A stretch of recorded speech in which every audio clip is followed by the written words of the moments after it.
Hello, and welcome to the Lou and Jean Malnati Brain Tumor Institute virtual Lunch and Learn series. My name is Lizzie Finkpanel, and I have the honor of supporting the Lou and Jean Malnati Brain Tumor Institute at Northwestern Medicine, which is a part of the Robert H. Lurie Comprehensive Cancer Center of Northwestern University. To those that are joining us for the first time, the Malnati Brain Tumor Institute hosts a bi-monthly Lunch and Learn series focused on brain and spine tumor research and clinical care. Today, we are thrilled to bring forward an expert panel to discuss the topic of diversity and inclusion in brain tumor care.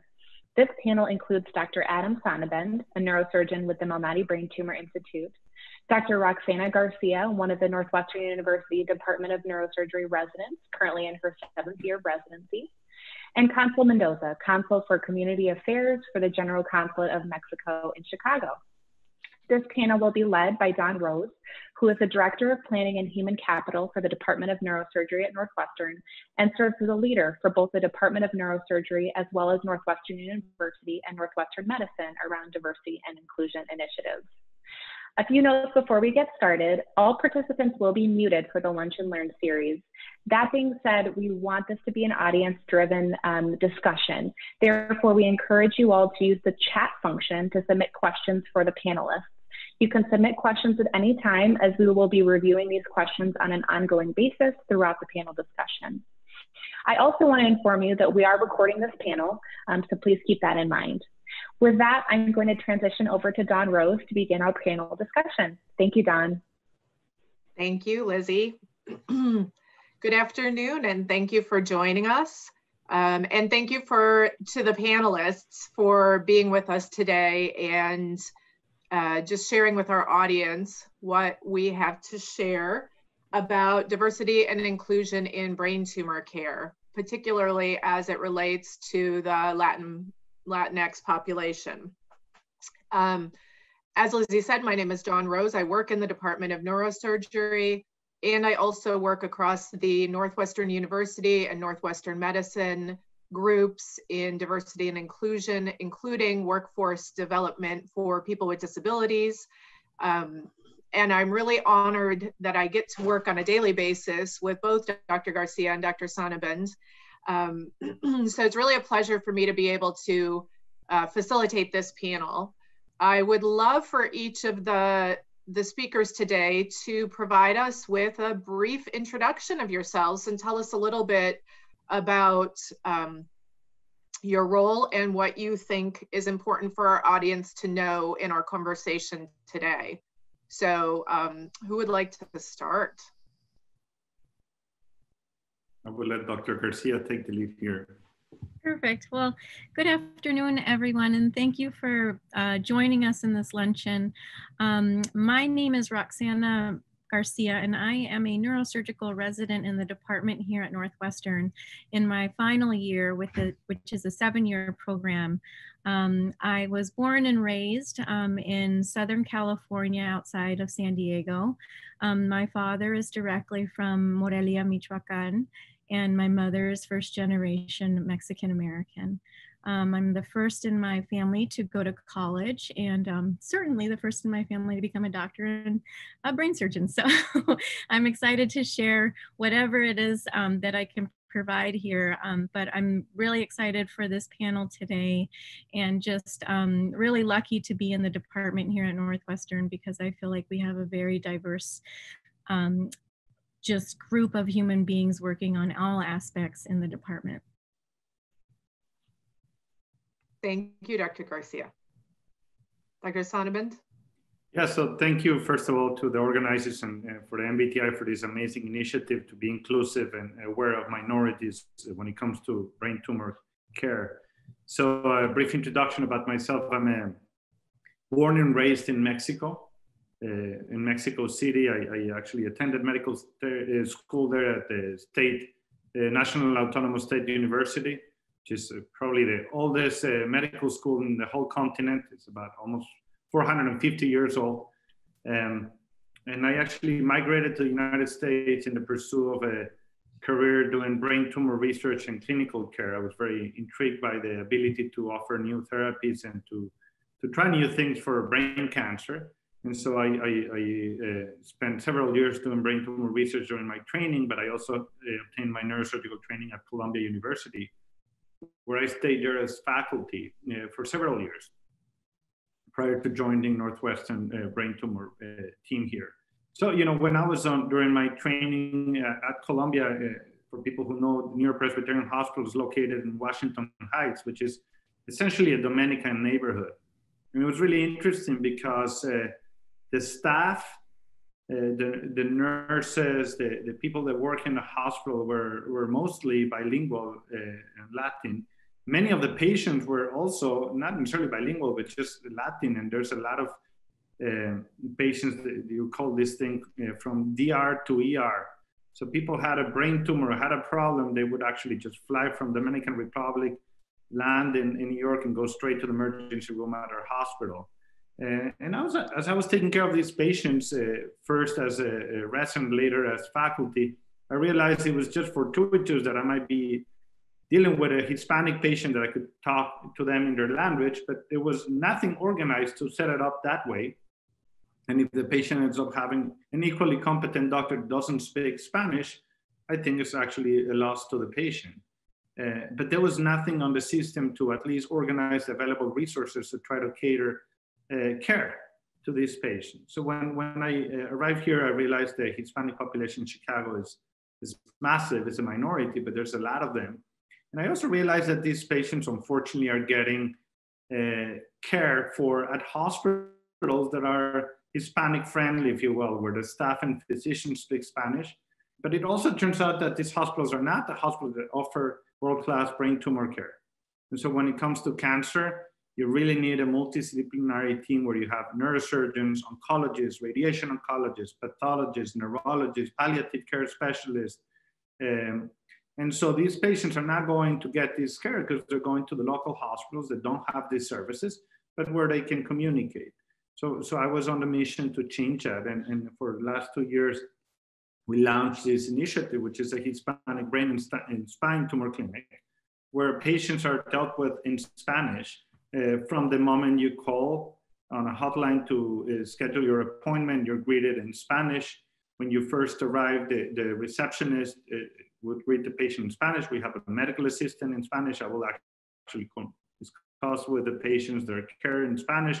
But we also have all the colleagues from different disciplines that are either bilingual or who have an assistant or a nurse who's bilingual.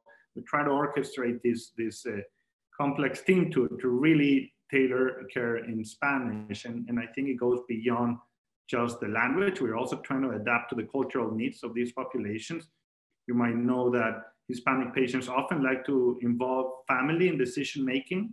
And it's not only nuclear family, sometimes it's extended family or grandma might have something to say.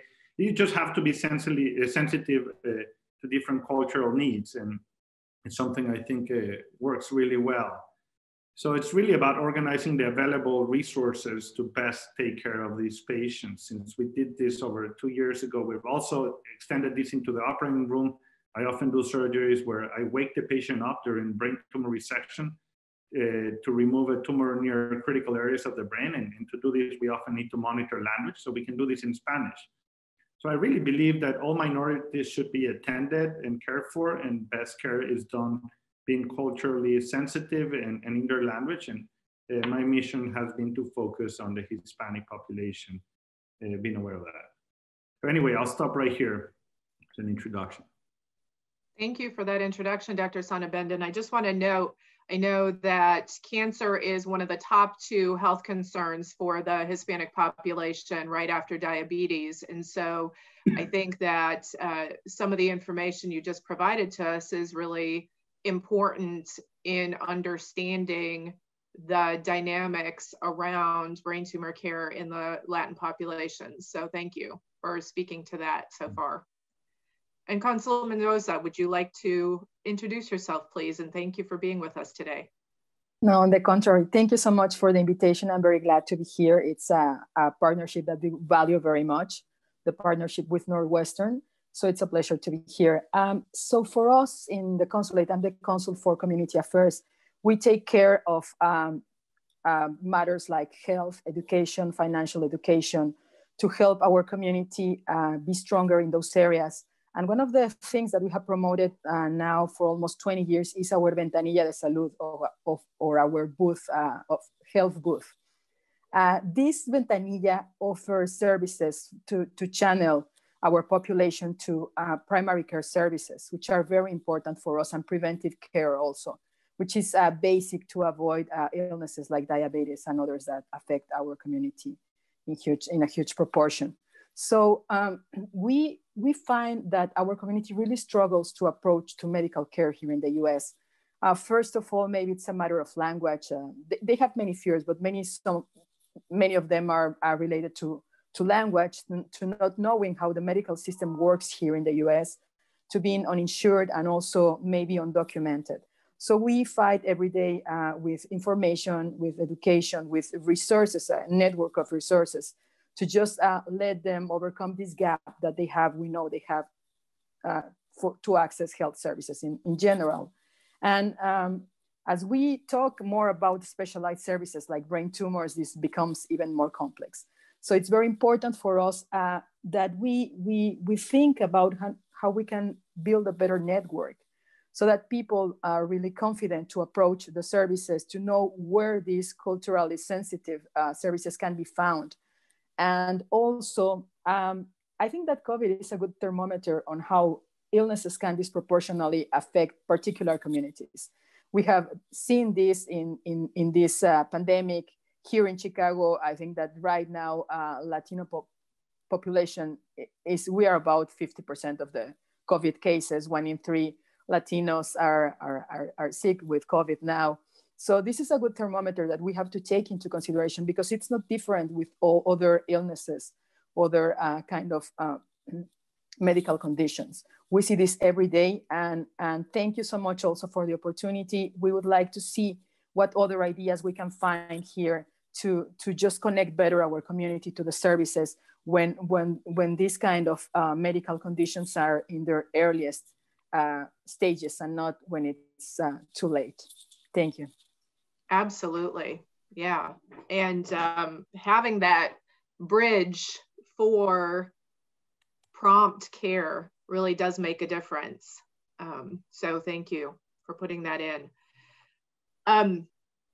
So I'm going to open it up with a question from me first. And Dr. Sonabend, you alluded to some of the differences in the Hispanic community, particularly things like that are unique, like stronger social networks, and that the social network around the patient may even include the grandparents and extended family. And the Hispanic population in terms of healthcare is also known to have generally healthier eating habits, lower smoking rates, things like that. I'd love to hear from each of you your perspective on why considering a patient's cultural background is important in providing healthcare, specifically brain tumor services or cancer services. You know, what other pieces of cultural background information would you say are important, and why is it for us in healthcare to be mindful of those cultural elements when providing care for a patient?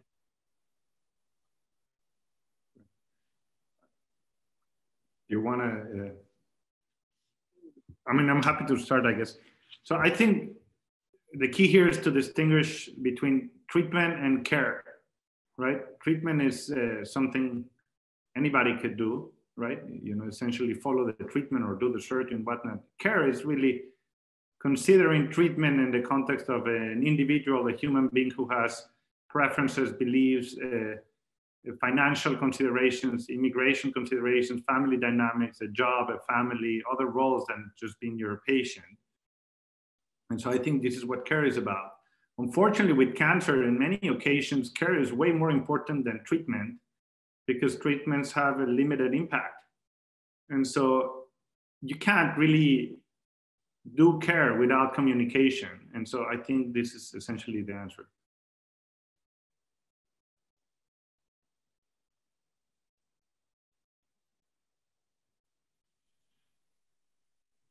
Thank you. Dr. Garcia or Consul Mendoza, would you like to weigh in on that?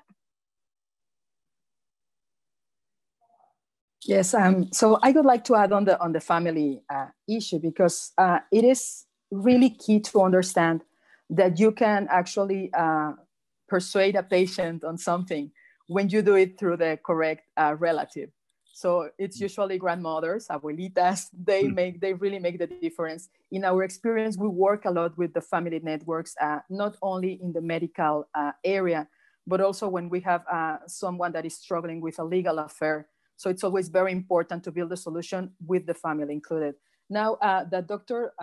Sonabend was saying about the care of the family, sometimes the relatives that can take care of you, I mean, the family doesn't want to be cared for, the patient doesn't want to be cared for by a nurse. The best thing for them would be to be taken care of by a relative.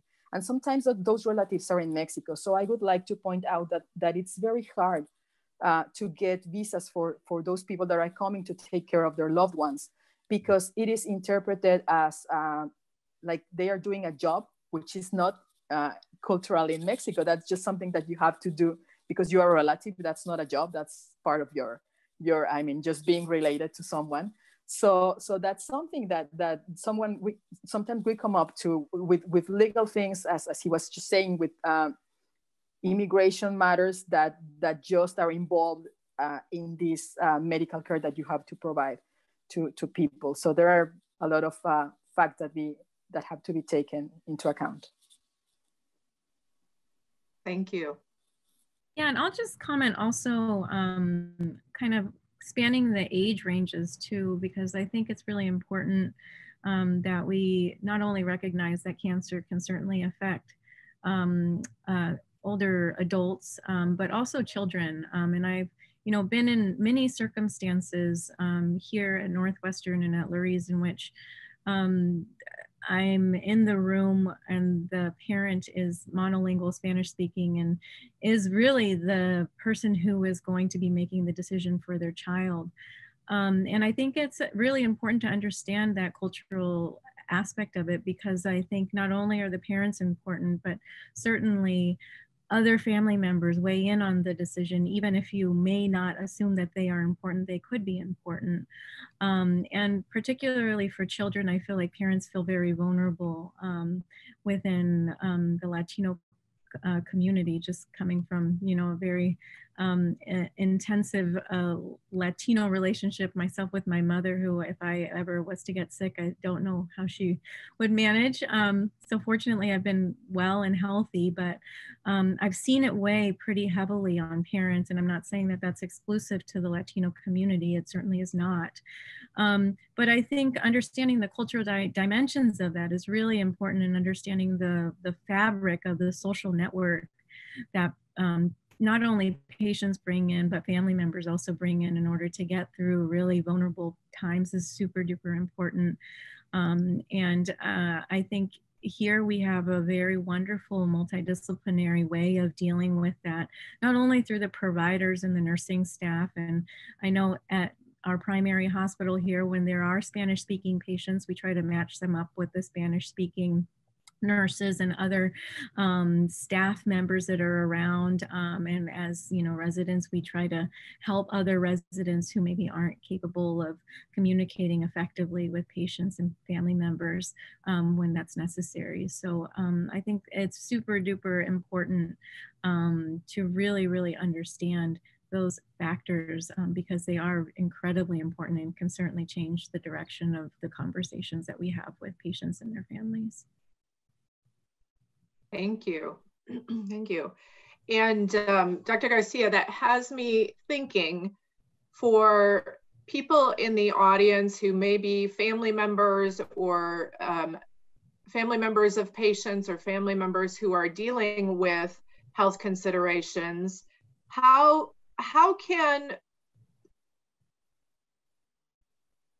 what would you advise the kinds of questions like people would ask, or how a family would look at a healthcare provider or a facility to make an assessment about whether or not that facility is going to be able to provide that culturally sensitive care. And, you know, yeah. It's a really good question. And I think not coming from a medical background and looking into kind of the landscape of healthcare is really complicated for many patients. I think number one, looking at the diversity of people that are listed on web pages, which most people have access to these days. They can easily browse web pages, easily see surnames and last names of providers and staff, is one way to kind of navigate it kind of generically. I think we also live in the era of social media and also lots of, you know, websites that allow you to rate physicians and rate facilities based on a variety of factors. And so I think a lot of patients have waringly relied on some of those things, which I caution patients to do, just because most of the people who write those things tend to have something to say, and not always the people who have really positive experiences are going to be voicing those experiences necessarily. They tend to be a little bit more quieter than the other part of the group there. But I think we're particularly privileged in Northwestern just because, you know, we're in a setting in which we really try to aim. We have definite, you know, areas of concentration across not only the hospital, but in medical training here and support staff to recruit people from diverse backgrounds. And that's an initiative that's very high up in leadership. So if there's ways of kind of finding that through websites and such, I suggest that, but also word of mouth from people who have had positive experiences from other providers. And I know that that often weighs more commonly on people who maybe aren't as savvy with healthcare and a little anxious about how to proceed. Yeah, I think these are really excellent points. You know, one thing I wanted to mention is, I guess we're focusing on the Hispanic population, but just being culturally aware and sensitive and going out of your way to really maximize communication, but a two-way communication, not just tell the patient what you think they need to do or what they have, but also just understanding what are actually the manifestations of this disease on the patient and how his life or her life has changed. I think it's key to doing good medicine, and it happens very often with people from other areas of the world that also have a language barrier that we encounter. So I think this Latin effort is very important, but it should really be an attitude for medical care in general. The other thing I'd like to add is, you know, I think about this Hispanic program that we're doing here at Northwestern in two ways. One is, I think the most immediate and it's very compelling is to really take care of those immigrants that are in Chicago and make sure that they don't compromise their medical care just because they go to a hospital where they can talk in Spanish. So we can really provide the world-class care that any other patient would get. But the other aspect that is actually interesting and maybe got shut down a little bit with COVID, but you know, as a result of the really nice team that we assembled, the world-class care we're doing, cutting-edge treatments, and the Hispanic aspect of it, we had actually developed a little bit of an international patient referral base. And I think this is really interesting because patients are flying in here to take care of their brain tumors or spine tumors. We're starting them on novel, interesting therapies. But then what we do is we send them back with a very nice, tight communication with their local physicians.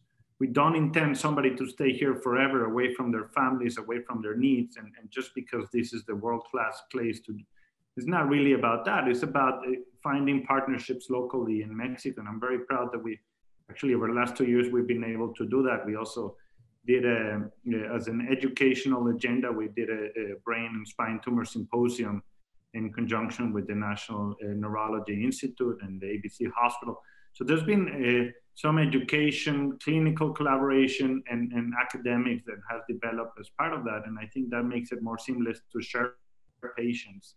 And something I'm proud of. I hope COVID resolution will lead to more of that. Yes, that collaboration and coordination of care can be critical, especially when you're dealing with patients with multiple concerns, right? That might be, I think Dr. Garcia, you said it, the multidimensional, multidisciplinary nature of what it is to treat a patient who has a brain tumor. So, yeah, thank you. And Consul Mendoza, do you have anything that you want to weigh in terms of what you hear in the consulate as far as good questions to ask and how people can identify culturally sensitive care? Sure. I think that the best approach would be to build the trust since the first encounter that you have with the hospital. So it's very important to have a good way to just channel the people directly to a point person, right? So that's something that makes a difference, we have heard. And also people sometimes look for that information in their grassroots organizations.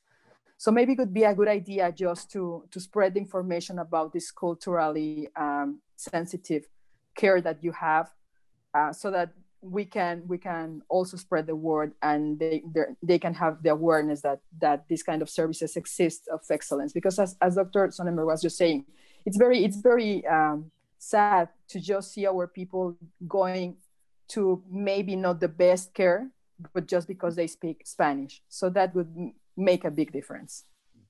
And I'm sorry, I'd like to add, as Consul Mendoza is saying, I don't mean to grade hospitals as far as the care they do. I think community hospitals do an excellent job and they're amazing, but they are designed to take care of common diseases, right? Diabetes, appendix rupture, gallbladder surgery, these kinds of things. But when it comes to a brain tumor, there's some things that just require a lot of infrastructure and expertise, and they're not the right setting for that. So it's not to say that these community hospitals don't do an amazing job. Yes, and I think, both of you alluded to an important point, being able to get care close to home, even if one has to travel internationally to get access to the best specialty care, can be really important in the longer term prognosis of the patients. So thank you for raising that point. And to Dr. Sonabend's point, I know that at Northwestern, one of the things that we are doing is expanding out our Spanish language programs into our community hospitals. For example, at our Valley West Hospital and Lake Forest Hospital, so that the ongoing care can be provided closer to home and in the home community. So thank you.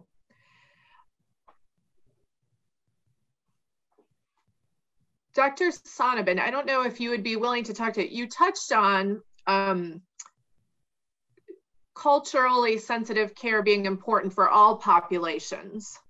And I know that there are a number of dynamics in medicine, whether it's development of prescription medications. I know that you also do some clinical trials. Would you be willing to speak to, what does culturally sensitive care look like broadly for other diverse populations in what you know from the aspect of the additional elements of personalized medicine and the clinical trials you do, and why, particularly as we develop new methodologies, is it important to consider the dynamics of other diverse populations, including the Hispanic population? Yeah, sure. So this is a great question.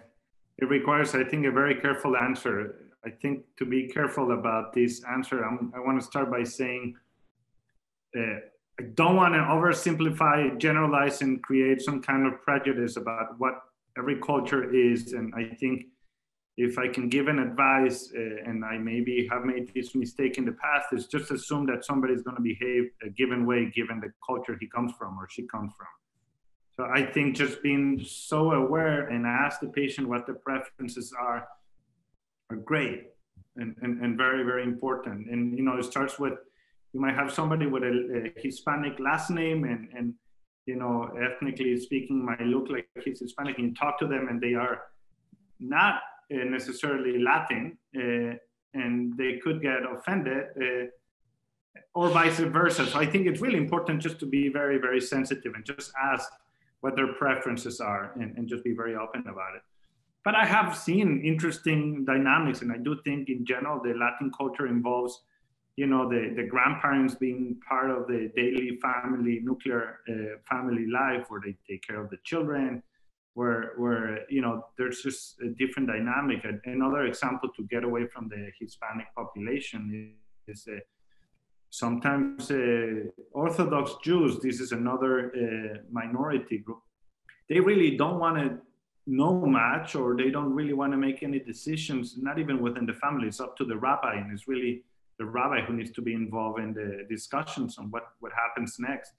I had several patients from different countries in the Far East who suddenly, everybody asked me not to tell the patient what the diagnosis and prognosis is, including the patient, and they just want nothing to do with it. But this might just be my personal experience with one or two cases. I don't really want to generalize and assume something's going to be a given way. In general, people are much more comfortable when you're open and you ask them what their preferences and what their culture is.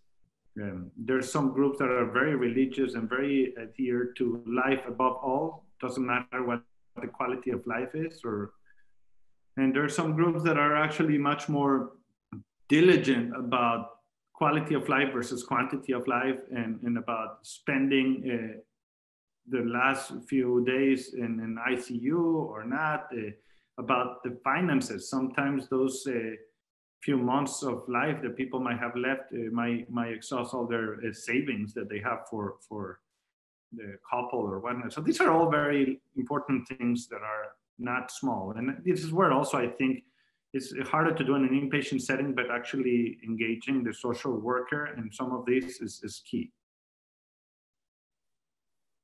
Thank you. Really important point. Just starting with the individual and what the individual prefers and what will make the most difference for the individual, regardless of where they're coming from or what language they speak or any of that makes such a difference. And, you know, I think you even speak to, when you say oversimplifying, even today we may be oversimplifying. Isn't it true a bit that the Hispanic population represents, you know, 20% of the United States population, but over 20 countries, many different languages and dialects and cultural considerations. And as you put in also, Dr. Sonabend, you know, then there are other elements like religious, you know, traditions and expectations. So I really appreciate you putting that element in, because even just saying this is the culturally sensitive care for the Hispanic population is not a one size fits all kind of prescription either. So thank you. Yeah. And in that, Dr. Garcia, I know that you have had some experience in Peru in specific, so other countries in Central and South America. And I know that you have an interest in global health.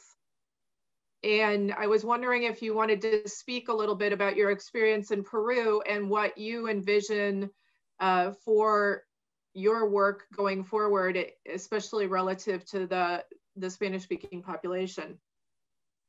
Yeah, so I have a 2-year period in my residency training in which I was able to do intensive research. And so I was able to travel to Peru to work on a large neurosurgical evaluation of the public sector and meet a lot of neurosurgeons also dealing with similar issues that we face at different levels of providing patient care and access to care and making that more possible for patients.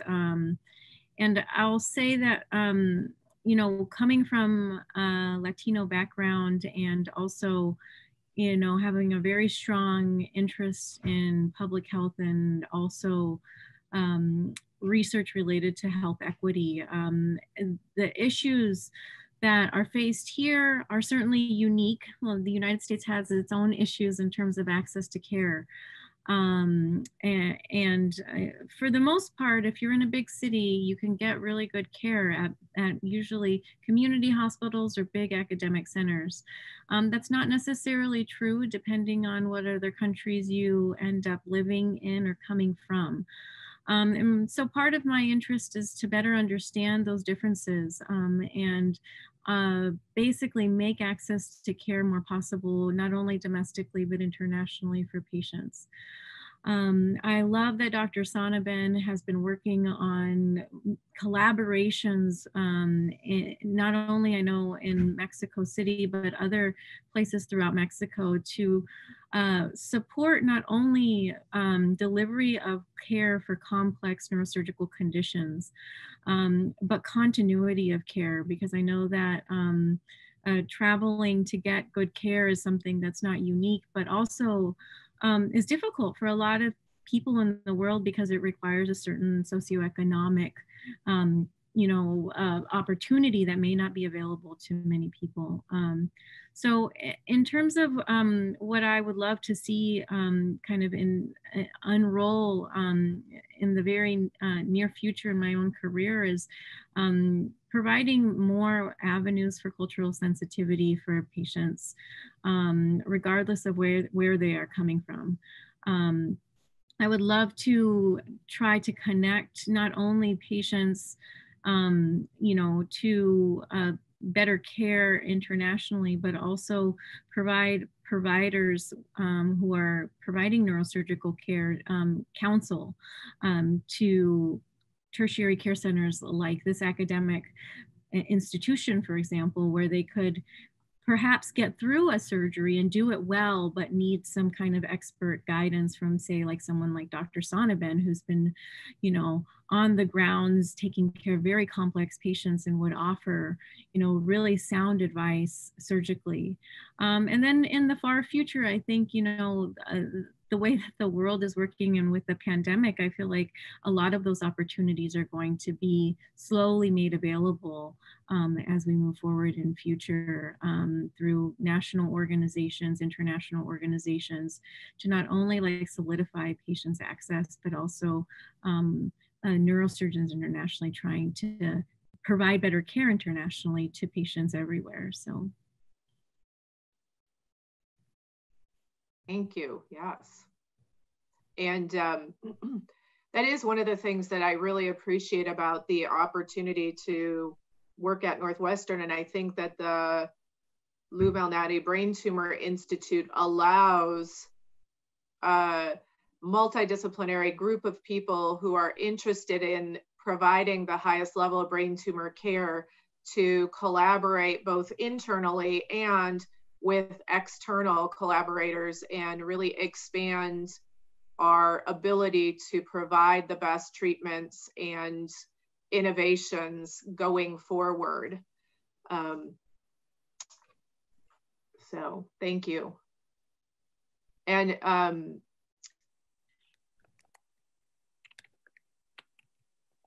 in line with that, Dr. Sonabend, do you want to talk about some of the innovations in brain tumor care that you are currently working on, particularly in terms of novel ideas and clinical trials? Yeah, sure. That might not be available elsewhere. Yeah, sure. Thank you. I appreciate it. I wanted to make it less about me and more about the program, and I'll tell you some of the exciting things that are going on at Northwestern that aren't happening elsewhere. One thing I am actually leading with Dr. Stoop, my partner and oncologist, this new program to use a device to transiently open the blood-brain barrier. The blood-brain barrier is this structure that keeps the brain from getting poisoned every time we eat something toxic. So it keeps toxic things from going into the brain, but it really gets in the way of getting chemotherapy to the brain for cancer. So we have gotten access and started to test this device that transiently opens these so that chemotherapy and drugs that usually don't get into the brain suddenly can get into the brain. So some of the most potent drugs against brain tumors are just simply not working because they're not getting to the target. And so I'm proud to say that we started a clinical trial where we're testing one of the most potent drugs for brain tumors using this device that is implanted in the skull at time of surgery. And we actually open the blood-brain barrier, we deliver the drug, and we do this repeatedly as an outpatient. So this is something I'm actually very excited about. But there's also the work by Dr. Lesniak. He actually has been really innovative in the sense that he has developed a virus, a cold virus that can replicate and kill specifically tumor cells. But in order to distribute these throughout the brain, he's engineered a way to use stem cells. So at time of surgery, he did this interesting clinical trial where he injects stem cells loaded with viruses that migrate throughout the brain. There's other really exciting things in the pipeline from my colleagues here at the Brain Tumor Research Program. Dr. Li Chang has engineered a way of using B lymphocytes as a way to get a vaccine that will get the immune system to kill the tumor cells. This is closely getting to a point where it's going to be tested in patients, hopefully soon. There's Dr. Rimas Lucas and Derek Wainwright's work targeting a gene in tumors called IDO, where they actually did a clinical trial that we're patiently waiting for the data to mature to understand whether this is working or not. There's several things we're doing. As far as new treatments, I also am very excited about developing ways of pursuing personalized medicine for brain tumors.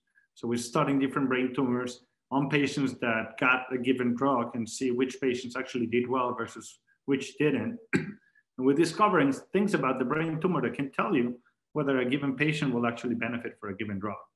So I think that's also really meaningful. I know there's a big group also working on brain metastases that are very common, particularly breast cancer. There's several of my colleagues, including Dr. Lesniak and Irina Baryasnikova, and several of my colleagues that are actually doing that. So this is really a phenomenal, fruitful environment where brain tumor is really thought of outside of the box. Thank you. And one follow-up question to that, because you just mentioned a lot of the research side of what is done at Northwestern with regard to brain tumor care. For you as a physician and a scientist, so you bridge both worlds, how does it inform your clinical practice and your ability to provide care, the best care for patients, working kind of side by side with those researchers and having, because I would see that being the unique feature of academic medical centers as opposed to the community hospitals and healthcare centers that we were talking about earlier that may be closer to home. For you as a physician, how does working with researchers day by day, side by side, inform your practice and help you provide better medical care for patients? I mean, it's in very interesting, concrete ways. We've done this a few times this year. We had an idea in the lab, we developed it, and we first tested it on a patient. But we've also taken samples from patients that are getting treatments and taking them to the lab. So this constant crosstalk is great. It's an art because you need to do it in the way that always patient's best interest is the first and most important thing. But you need to really surround that with opportunities to ask questions that you could otherwise never ask. So it's not easy, but we sometimes succeed, at least in doing the research.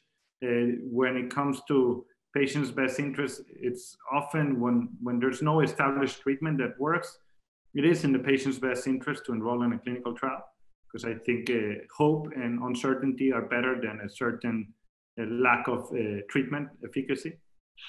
But also, you need to consider whether the patient has the means to adhere to this new treatment, to be closely monitored, to do it in a safe way. Is not for everybody. So it is a multidisciplinary discussion, and wearing different hats is complicated, but very helpful. Yeah, and I'll just say something kind of secondarily to this issue of research and trying to understand all the dimensions of it. We already know there's a large body of literature out there that tells us that there aren't enough minority populations participating or donating tissue samples, et cetera, for research purposes. And you have to have some cultural sensitivity there for certain. But I will say the more we know about the populations that we're treating, the better able we are to serve them. So there's a long history in which populations have been left out of research as well. And as such, guidelines at national levels have been developed that maybe aren't tailored for all of the subpopulations that exist in the United States. So I know at a very high level in this country, there are many people advocating for inclusion of all people in research as well, because as physician scientists, that really helps us make better care plans and treatment plans, and also move the needle forward on research in ways that we previously couldn't before as more people participate. So I know that there is a hesitancy to come to big academic centers, but there's really good reasons to come here, not only for the excellent care that we can provide, but also to help move the needle forward for future generations that may actually suffer the same conditions that you and your family members may be going through. I'd like to add what Dr. Garcia says is very, very important, very smart comment. There's also actually need to do research about minorities and healthcare situations that we might not otherwise see here. And these are very important problems that we need to pay attention for. Yes, thank you. So just a small comment. And we see these kind of scenarios, for example, in health occupational related studies, for example. And there are big differences depending on the kind of work that people do, or then even some communities that we know that they are, for example, in Central California, we know that the big agricultural community there is from Mexico, Central American origin mostly. So also being able to bring the people to these kind of studies, it's really important. We saw that with COVID, we were encouraging from the consulate people to just join in the studies to the develop of the vaccine.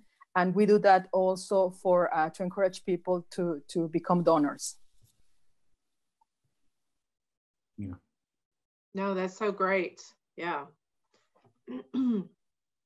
And, to both of your points, well, I guess to all of your points, really that does make a big difference. When you look at the other major health concern for the Hispanic population, diabetes interacting with a virus like COVID can inform us differently in different populations. And so when these things are a major concern, having multiple health conditions going during a viral outbreak, it becomes even more important that we have specific information that's tailored for the populations that we're dealing with, so we can provide the fastest, best care. And that when vaccines and therapies are developed, we can take that data into account and really tailor what we're recommending for patients to their particular population and what we know works for them. So thank you for putting that in.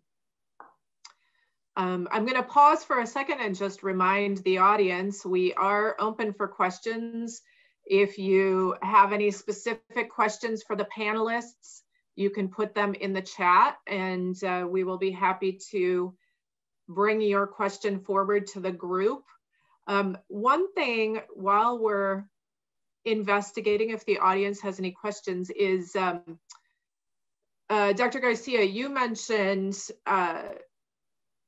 the importance of having more diverse researchers and people who are entering residency programs for healthcare that represent diverse populations. Could you and Dr. Sonabend specifically talk about the importance of mentorship and what you would say as advice to encourage anyone who's interested in looking at healthcare or research as a potential career next step? Yeah, absolutely. It's a great question. I think mentorship is always incredibly important and influential in many people's lives who pursue research and also other professions and disciplines, certainly. You know, in my own history, I've had many forms of mentorship. I just kind of want to start there. I don't think there's any one form that fits for that one person. I think when you can build relationships with people that can help you think through processes of what is going to be the next best step for you, and take risks that maybe you didn't think that you were capable of taking. Those people, at least I've found in my own personal pursuit of higher education, have been really, really instructive for me.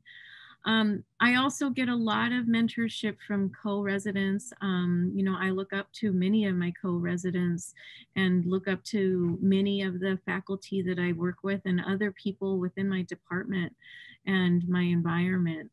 So I think mentorship, you always kind of think of this like, you know, parent-child role, but I don't necessarily think that that holds.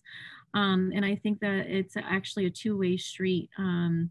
But I think I've been fortunate to meet people along the way because I just allow conversations to open that have helped guide me in the steps that I've made. But there's always risk taking and there's always uncertainty and doubt, and that is true of the human condition. So if you're interested in pursuing something in your life professionally, that maybe you don't think that you're capable of doing, you know, you have to envision that there were many people before you on that same path and had to take many risks to get there. And maybe the risks that you see are big are actually not that big once you're actually there. So. Thank you. Dr. Sonabend, anything that you would like to add? I think Roxanna said it very nicely. I would just advise find people who can mentor you, who maybe look and think like you, but also find people who don't necessarily look and think like you. You don't want one mentor, you want a collection of mentors so that you can find your own way. Perfect, thank you. And as we're coming to the top of the hour, I would love for each of you just to take a minute or two and give us your last thoughts. So for this audience, given the topic today, you know, what would you like to have people walk away from this conversation thinking about or sharing with others? I mean, I'll start maybe saying this Hispanic brain and spine tumor program that we're doing, in an ideal world, we would have unlimited resources to dedicate to promote diversity, inclusion, and personalized care, being culturally sensitive. We don't have that. It's not like, oh, here's the diversity team, this is the budget for this. But I think if people somehow in their lives found a way to reorganize available resources, and just put a little thought about it, you can get far without significant investment other than your time and energy. You know, an example of that is there happened to be somebody at the call center who was bilingual. And so it was about just assigning her to this hotline number. So there was no hiring for that. It's just a matter of really making this a priority, and some things can then start happening. Great, thank you. Yeah, simple solutions sometimes right in front of us. Yeah, I would just encourage those who are participating in the luncheon today to, I know that there's a fair bit of potentially fear when entering the healthcare system. And I just want to encourage people to really see that providers are there to actually provide good care for you, whatever that means. And I don't think that Northwestern is unique in that regard. I think we have a tremendous team here who strives to make those efforts more available to very diverse populations. And I don't, again, think that's unique to this institution. I know that there are plenty of wonderful places, particularly in Chicago and many big urban centers, that also strive for similar things. But we are really in an interesting time, not only because of a pandemic, but also because of Black Lives Matter movement, where the issues of racial equity are really at the surface in ways that they've never been in our country before. And I find it inspiring in so many ways that it brings people together in ways that I couldn't have even imagined. And also discouraging in other ways for the kind of chaos that results from it, but it's kind of been under the surface for some time. So I hope after this pandemic is over, I hope after, you know, this movement to bring forth issues of racial equality come to the surface more as we transition to, you know, a new year, we'll be able to really create good things out of all of this work that we're doing, that we can feel tangibly here, you know, in Chicago, which I think we have such a diverse city and wonderful kind of fabric of the city as well. But I think nationally and internationally, I think there's going to be a really wonderfully different flavor of how people perceive the world. And I'm excited to be part of it. Thank you. And Consul Mendoza. Yes, thank you so much. So it was a pleasure to be here today. I just want you to think of the consulate as a resource for the patients and for their families. We are not only a place where passports and other IDs are issued.